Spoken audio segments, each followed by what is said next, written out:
Have you ever wondered how we managed to add decades to the human lifespan in just a few generations? Well, a huge part of the answer lies in the story of vaccines, and we're going to uncover it through the remarkable life of one woman who was, almost unbelievably, always just one step behind a cure. I want you to imagine something for a second. You're 8 years old. You've been horribly sick, and you finally make it back to school. A classmate sees you and says that, "Oh, we thought you were dead."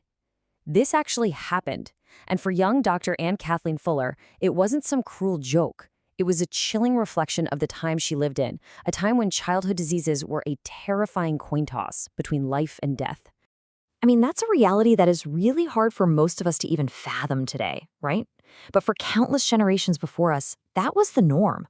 So today, we're going to step in that world, and Dr. Anth's own firsthand experience is going to be our guide.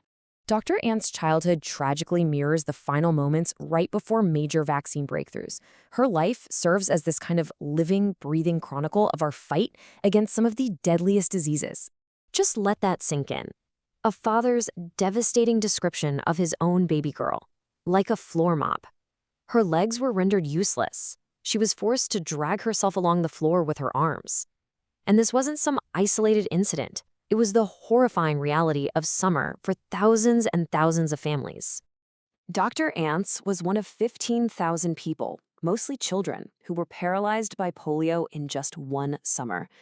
And as staggering as that number is, it reveals only a tiny fraction of the virus's true reach. For every child like Dr. Anth who was left paralyzed, an astounding 99 others were infected, many without showing any symptoms at all.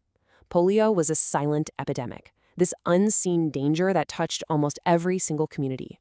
But even as these diseases were spreading like wildfire, scientists were in a frantic race to find a solution.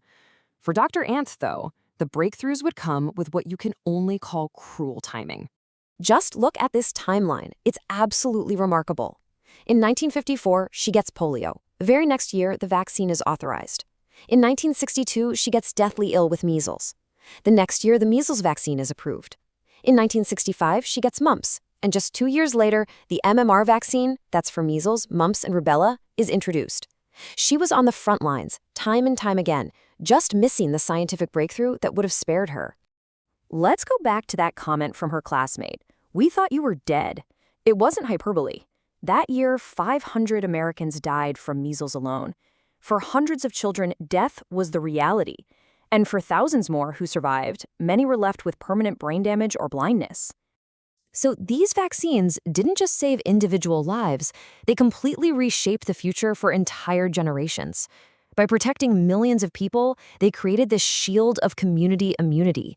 And this is where we start to see this profound impact on our collective lifespan.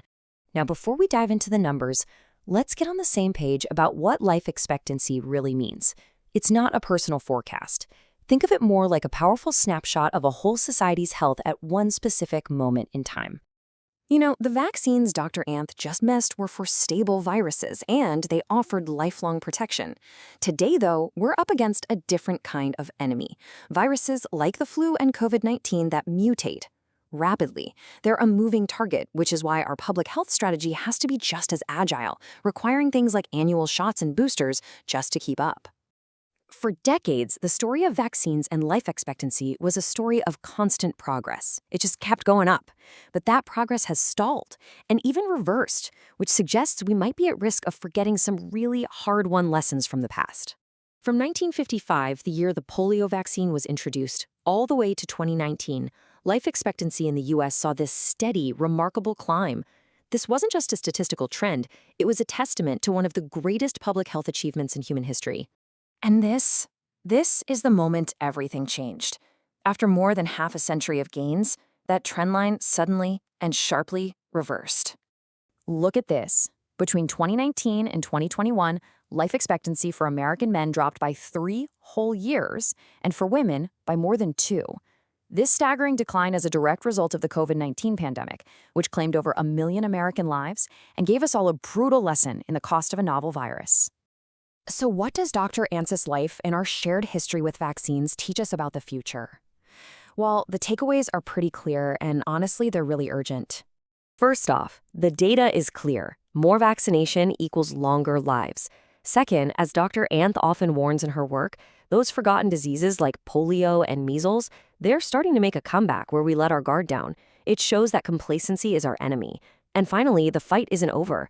Modern viruses require us to stay vigilant and adapt with new and updated vaccines. Dr. Anth's story is a powerful testament to medical progress. But you know what? It's also a warning. Her life bridged the gap between a world ravaged by those old diseases and our modern era, which is now facing brand new threats. The question for all of us is, what story will the next lifetime tell? And the answer to that really depends on the choices we make today.